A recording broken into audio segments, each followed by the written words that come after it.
Ayo selamatkan wanita hamil ini. Wanita itu diikat ke tiang oleh musuh-musuhnya dan perutnya akan digorok.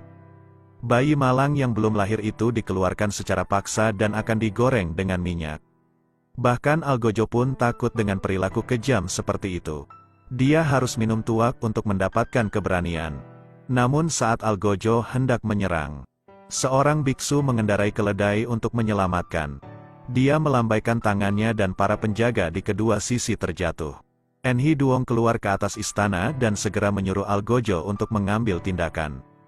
Namun saat Algojo mengencangkan lengan bajunya dan bersiap menyerang, biksu itu melemparkan jarum akupuntur lagi.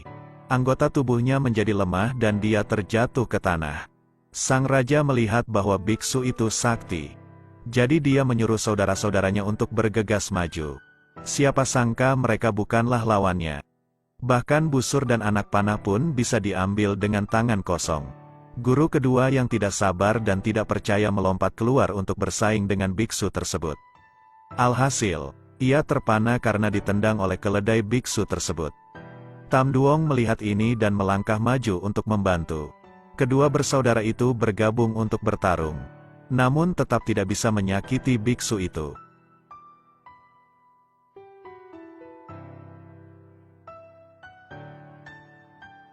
Biarkan orang-orang kejam ini mundur.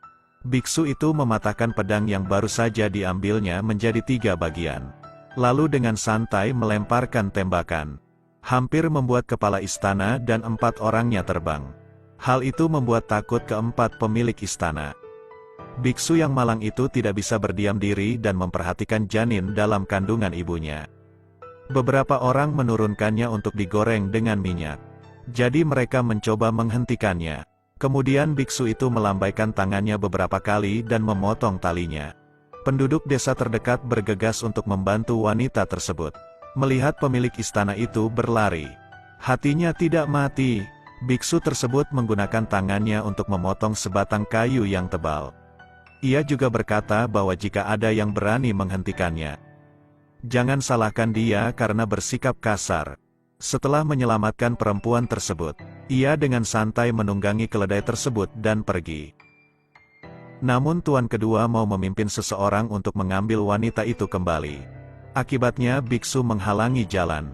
Biksu, dengar, jika Anda tidak menggali Giao Lem, saya pasti akan meratakan kaki kuil Buddha.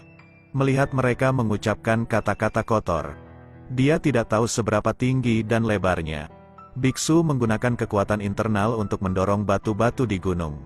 Dan pada saat yang sama suruh mereka segera pergi dari sini. Siapa sangka orang kedua itu begitu pengecut sehingga tidak mau mendengarkan dan malah menyerangnya. Akibatnya biksu tersebut menusukkan jarum akupuntur ke matanya. Melihat darah itu semua orang panik dan lari. Sebelum biksu itu pergi, banyak penduduk desa yang memanggilnya. Ternyata wanita tersebut telah melahirkan seorang anak laki-laki. Orang-orang ini mengaku sebagai orang-orang Kam Baho. Menurut penduduk desa, Baho Trai dan Tan Long Trai adalah musuh. Kedua belah pihak telah berselisih selama ratusan tahun. Beberapa hari yang lalu, Baho Trai mengalahkan dan membunuh semua orang di desa. Para wanita saat itu adalah istri dari Tan Long Trai.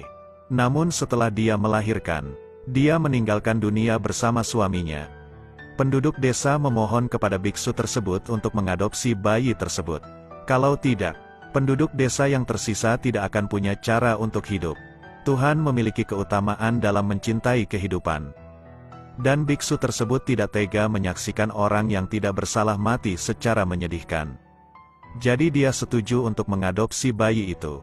Bawa bayi itu kembali ke kuil Buddha dan beri nama bayi tersebut. Biksu tersebut bukanlah orang biasa. Dia adalah sesepuh yang sangat berbudi luhur dalam ajaran Buddha sejati. Untuk menemukan pengasuh yang dapat melindungi bayinya dan tumbuh dengan selamat, biksu tersebut mempercayakan bayi tersebut kepada murid besarnya Hu Min untuk dirawat. Tapi Hu Min menggunakan alasan dia suka tidur, jadi dia menyuruh biksu itu memilih orang lain. Oke, biarkan saya memilih.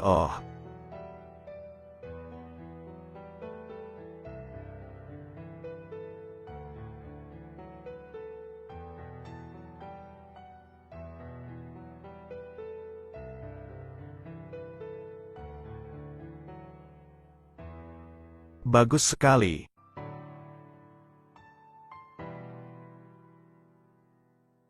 Humin, saya memilih kamu. Humin sering banyak tidur. Tidak tahu bahwa dia adalah guru tiada taraf yang bersembunyi di kaki kuil Buddha. Saya tidak tahu apakah dia bereinkarnasi oleh Tui Arhat. Humin begitu rakus sehingga begitu dia bangun, dia memenangkan hadiah di tempat lain. Bagaimana dia bisa melepaskan keempat raja itu? Bersumpah untuk memusnahkan rumput sepenuhnya dan membunuh bayi itu untuk menghadapi sesepuh seni bela diri yang kuat dari para tetua. Keluarga itu tidak mau mengeluarkan banyak emas dan perak untuk mengundang para ksatria besar Labao. Membuat orang-orang di sungai dan danau takut ketika mereka menyebut namanya.